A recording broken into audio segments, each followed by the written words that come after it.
If you're here for the first time, my name is Jonathan Joel Mentor. I'm the founder and CEO of Successment. We engineer revenue and growth for underrepresented, uninvited startups all across the US and Latin America. So here are 12 startup lessons I learned the hard way as a consultant, consulting over 36 startups in the United States, Latin America, you name it. That way, you don't have to make the same ones. The hardest lesson that you're gonna learn as a startup founder is always gonna be that revenue rules the day. There are lots of things and tactics and methods and fundraising and all these things that get in the way. But really what you need to do as a startup founder that you need to learn is always gonna be generate revenue. The way that you generate revenue is understanding your customer. The way that you understand your customer is by understanding the way that they talk about their problem. You can build and build and build product and application and all of these wonderful things. But if you don't generate revenue, recurring revenue, which is very different from sales, you don't have a startup, you have a hobby. Lesson number 1, B2B versus B2C. B2C is gonna burn you every single time as a startup founder. It's very, very difficult. You start moving into like the e-commerce territory. And if you're trying to build a true economy building, innovative startup, B2B is the way to go. Now, if you have B2C product or service, don't be disheartened. You can always find a sales channel where you convert B2C to B2B. I'll tell you a quick story, right? Rogaine, if I'm not mistaken, back in like the early 90s or 2000s, keep me honest in the comments just in case. But Rogaine was having a lot of trouble trying to kind of like penetrate and sell to bald guys, right? So what they did was they stopped selling to bald guys and they started selling to barbershops. Why? Because bald men at that period in time, they were getting all of their advice from their barbers. So instead of Rogaine being B2C, selling, minoxidil or whatever the hell it is directly to the market, they did a B2B2C distribution. Sales shot up and you already know Rogaine is a household name. Lesson number 2, chase revenue before VCs. Why? Because VCs will chase you if you're chasing the revenue, period. This gives you all the leverage that you need. Even if you're pre-seed, even if you're pre-product, pre-launch, get some pre-sales, get some LOIs or letters of intent, get something in writing, some documentation that shows that you have an actual business and you're not like the nutty professor sitting in his laboratory, because the 4 corners of your office or the 4 corners of your application are not going to convince a VC to move the needle in many cases. So if you already start from the beginning thinking about, okay, what are all the sources of revenue? How am I going to prioritize? What are the phases of this revenue? You have all of these opportunities, just prioritize them and make a very clear picture for that VC. And as a startup founder, you'll find that the direction with which you develop your application, the direction with which you develop your entire business is going to be sharper. Lesson number 3, early hires.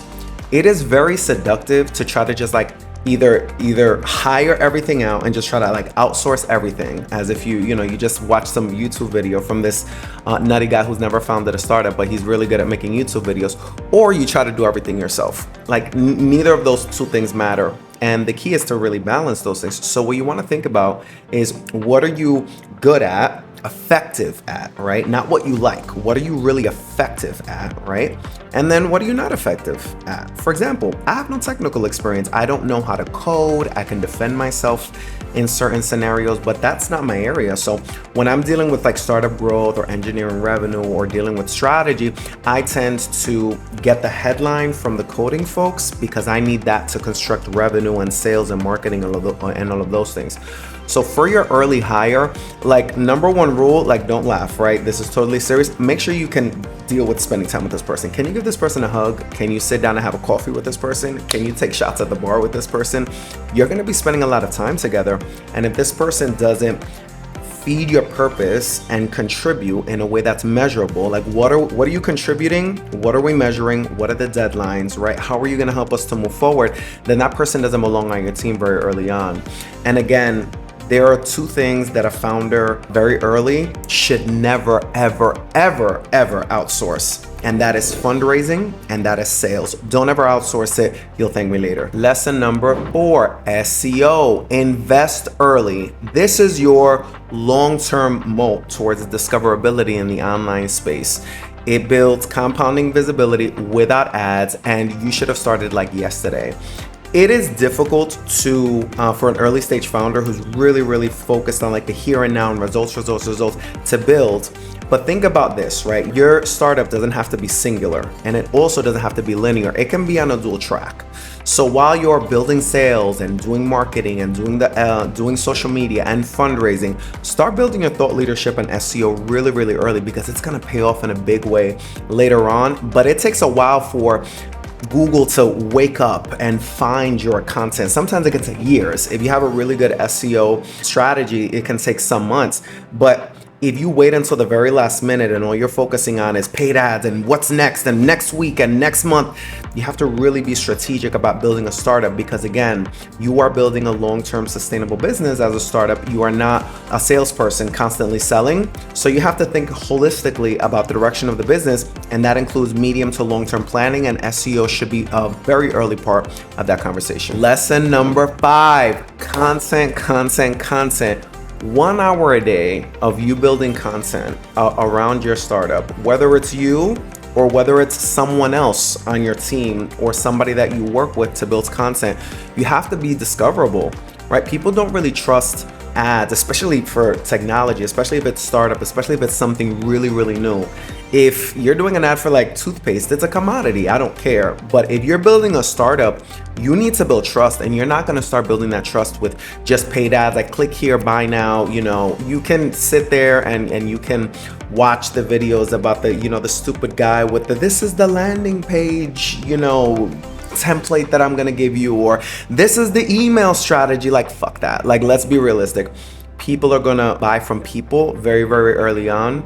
And in order for you to penetrate that wall of doubt, right, of that resistance with brand new customers or potential customers, you need to be building content. So whether that content is human generated, like it's a user generated content, UGC, or some other form, start building content early, start building content consistently, and put it out there in the digital space. Lesson number 6, social media.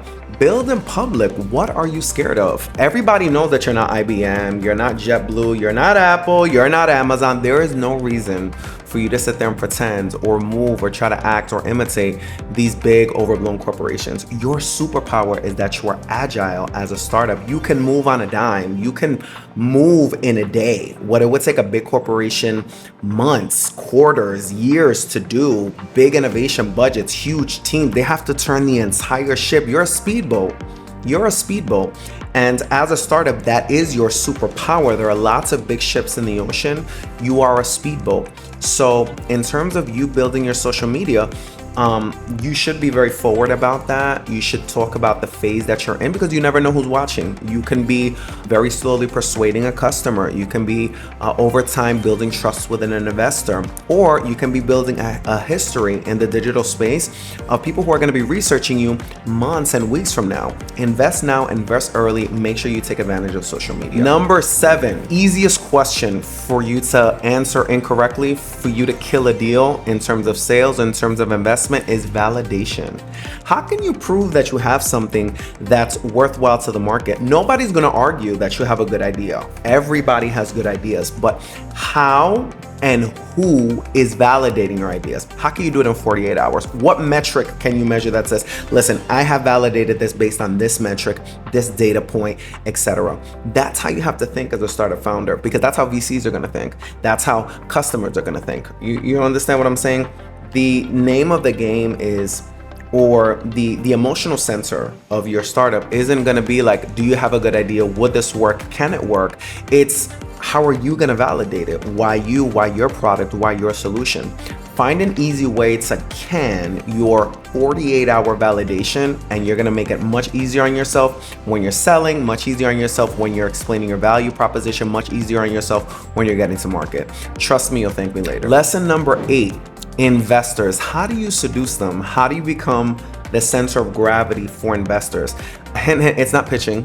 It's not doing hackathons. It's not presenting on stages. Trust me, that stuff gets boring real fast, and there's a lot of competition for you to do that, meaning there's like a lot of noise behind that stuff. My recommendation is to soft circle these investors, right? understand their social networks, understand who they talk to, understand what their interests are, understand the institutions that they're a part of, the boards that they're a part of, the leagues that they're a part of, all of the things. You want to become integrated. That way you're always top of mind, right? Especially if it's a really, really strong investor that you know that investor's thesis. You understand their portfolio. You've seen similar projects come in and you're not penetrating through the usual channels. You got a warm intro, you got a this, you got a pitch, you got a that.